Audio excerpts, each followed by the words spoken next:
Di mana perempuan iblis itu? Aku yakin sekali tadi dia berlari ke arah sini. Cepat cari dia. Mata merahnya itu pasti tak cukup baik saat melihat, apalagi dalam gelap. Titah Santoso, pria berbadan tinggi besar itu sambil berkacak pinggang.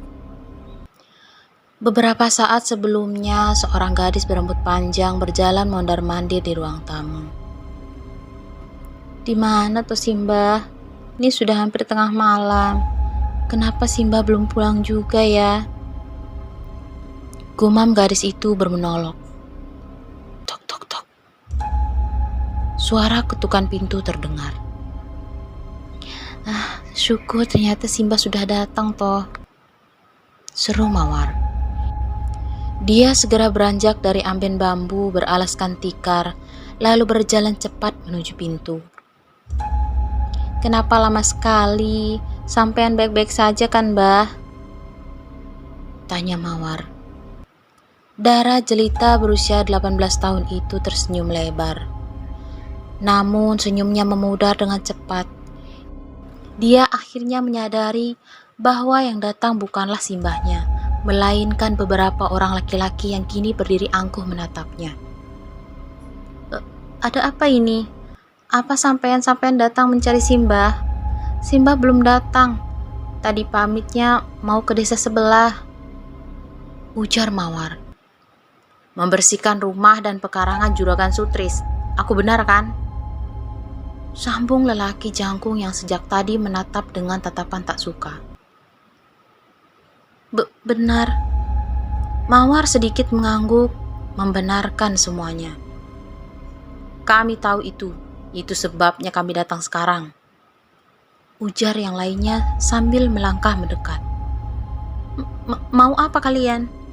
Jangan dekat-dekat, atau aku akan... Atau apa? Kowe mau mengutuk kami, hah? Cih, doamu tak akan pernah didengar, apalagi dikabulkan. Sentak lelaki berwajah garang itu. Mawar mulai merasa terancam. Dia berbalik dan berlari masuk. Tangan putih mulusnya secepat kilat meraih daun pintu lantas menutupnya. Belum juga pintu itu tertutup dengan benar, seseorang mendorongnya dengan kuat. Bruk.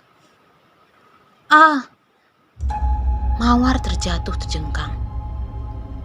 Mawar terus berusaha menjaga jarak. Saat ada kesempatan dia segera merangkak menjauh. Dia lalu bangkit dan berlari melalui pintu belakang dengan cepat. Hei, jangan kabur. Ayo cepat kejar dia. Seru lelaki bersuara bariton itu. Mereka bergegas berlari mengejar Mawar. Namun, dia menghilang dengan cepat di antara tanaman singkong yang tumbuh subur di belakang rumah. Gelapnya malam menyulitkan mereka mencari buruan yang lepas. Duh Gusti, kenapa mereka memburuku? Aku tidak pernah mengusik mereka. Tapi kenapa mereka terus berniat menggangguku? Batin Mawar sambil terus berlari. Mbah, sampean di mana? Tolong, aku takut, Mbah. Lirih Mawar terisak. Dia tak ingin pulang sendiri karena kali ini dia mulai merasakan bahwa kebencian warga jadi semakin liar. Jika dulu mereka hanya sekedar membenci, tampaknya sekarang mereka mulai berani menyakiti. Aku ndak kuat lagi. Semoga mereka ndak mengejarku sampai sini. Harapnya sambil bersandar di balik pohon besar. Di mana perempuan iblis itu? Aku yakin sekali tadi dia berlari ke arah sini.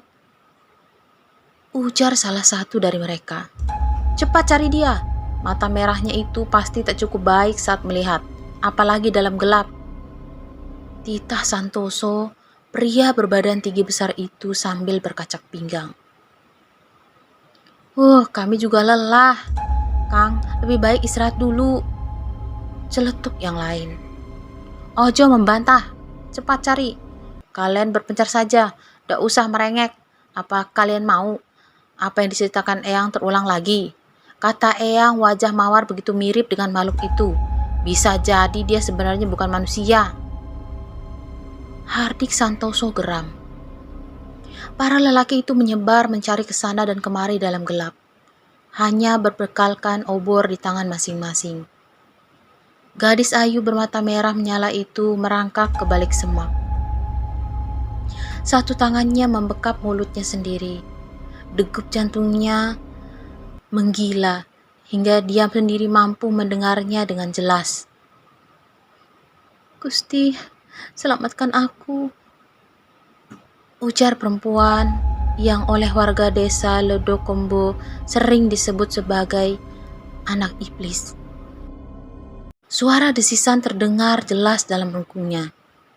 Mata Mawar membelalak kala merasakan sesuatu meliuk melingkari betisnya. Dia menajamkan penglihatannya dalam remang. "Ah!" Pekik Mawar tertahan. Dia memekik tanpa sengaja, tangannya meraih kepala ular yang sudah bersiap mematuknya. Dia menarik lantas melemparkannya menjauh. Pekikan tertahan Mawar sampai pada telinga mereka. Para lelaki yang mencarinya itu lantas menghentikan langkah. Mereka menyeringai jahat lalu membalik, mendekati semak yang barusan luput dari pengawasan. Mawar berusaha menetralkan degup jantungnya yang menggila. "Syukurlah, sepertinya mereka sudah pergi," gumamnya. Baru saja dia merasa aman, sebuah tangan terjulur membekap mulutnya. Mawar meronta-ronta saat tubuh rampingnya diseret keluar dari balik semak-semak.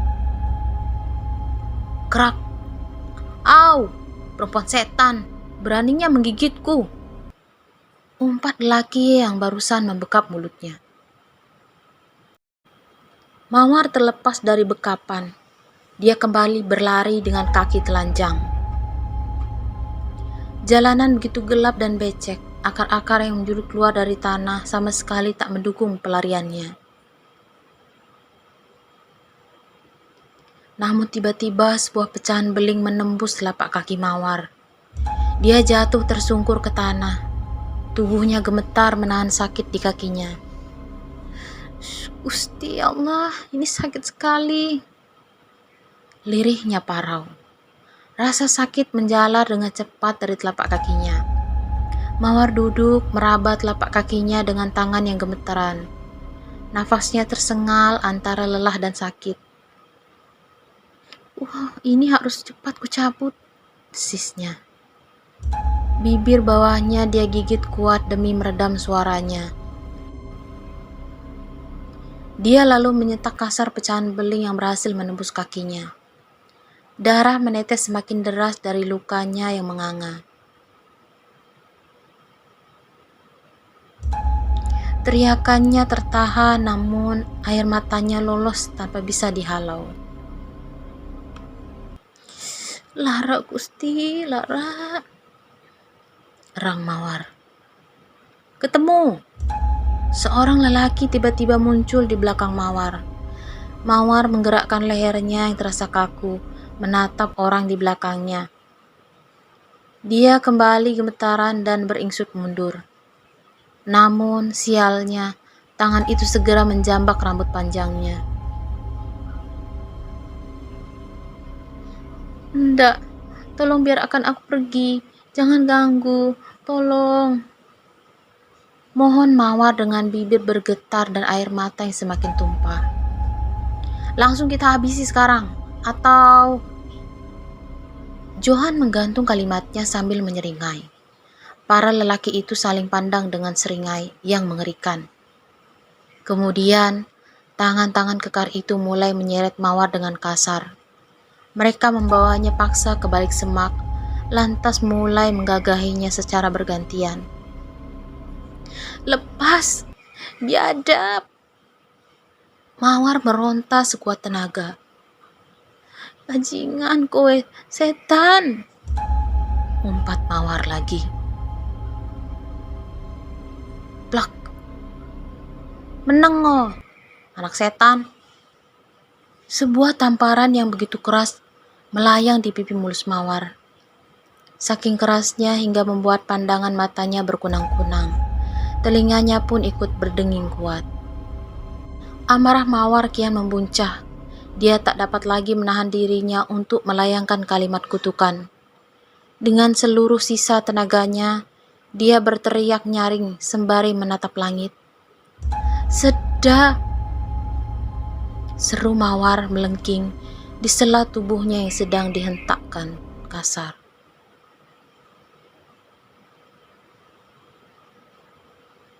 Tiba-tiba seekor ular berbisa mematuk lelaki yang sedang bergerak liar di atas tubuh Mawar itu. Suara teriakan Pramono terdengar nyaring. Lelaki itu langsung bangkit, mengurai penyatuan mereka dan mengerang memegangi lukanya. "Ulo weling! Ah, Kang, sampean dipatuk ulo weling!" teriak Johan. Mereka semua sibuk mengurus Pramono yang baru saja dipatuk ular berbisa. Melihat ada kesempatan, Mawar segera meraih pakaiannya lantas mengenakannya dengan cepat. Tubuh yang lelah dan remuk, dia paksakan melangkah. Jalannya pelan tertatih-tatih. Bagian inti tubuhnya terkoyak habis, hilang bersamaan dengan harga dirinya yang lebur tanpa sisa. "Robek bajunya, lalu ikat dengan kencang di sekitar lukanya itu. Cepat, sebelum bisanya menyebar. Kalau terlambat, Pramono bisa..." Santoso menggantung ucapannya. Pramono menggelinjang. "Kakiku panas. Aku tidak bisa bernapas, Kang." Lelaki tadi mengejang hebat. Matanya terbelalak seiring dengan nafasnya yang satu-satu. Kepanikan membuat mereka terlambat mengambil tindakan. "Ini pasti gara-gara sumpah si perempuan iblis itu." Umpatan dari mereka kembali terdengar. "Di mana dia?" tanya Johan di sela kepanikan. "Lah, bukannya tadi di..." sahut Diki. "Ayo cari dia. Dia sebab utama atas apa yang menimpa Pramono." Santoso memberikan titah. Para lelaki itu berpencar, meninggalkan Pramono sendirian dalam keadaan sekarat. Sementara itu, Mawar tampak menyeret paksa langkahnya untuk menjauh. Dia masih ingin tetap hidup, meski harga diri dan kehormatannya sudah tanggal tak tersisa. Setidaknya, nyawanya bisa selamat. "Aku tidak mau mati sekarang," lirih Mawar sambil menahan nyeri yang merajai tubuhnya. Darah mengalir merembes di sela-sela rok selututnya. Dari kejauhan sana terdengar suara derap langkah mendekat. Mawar menoleh ke belakang. Dia gemetaran hebat, semakin keras usahanya menyeret langkahnya yang tertatih demi menyelamatkan diri. Mawar meronta sementara seorang laki-laki menarik rambutnya tanpa ampun. Ia tertangkap. Dia diseret. Tubuh Mawar diseret ke arah tebing yang tak jauh di depan sana. Saat eksekusi telah tiba. "Waktunya kowe mati, anak iblis," ujar lelaki itu dengan sorot mata penuh kebencian.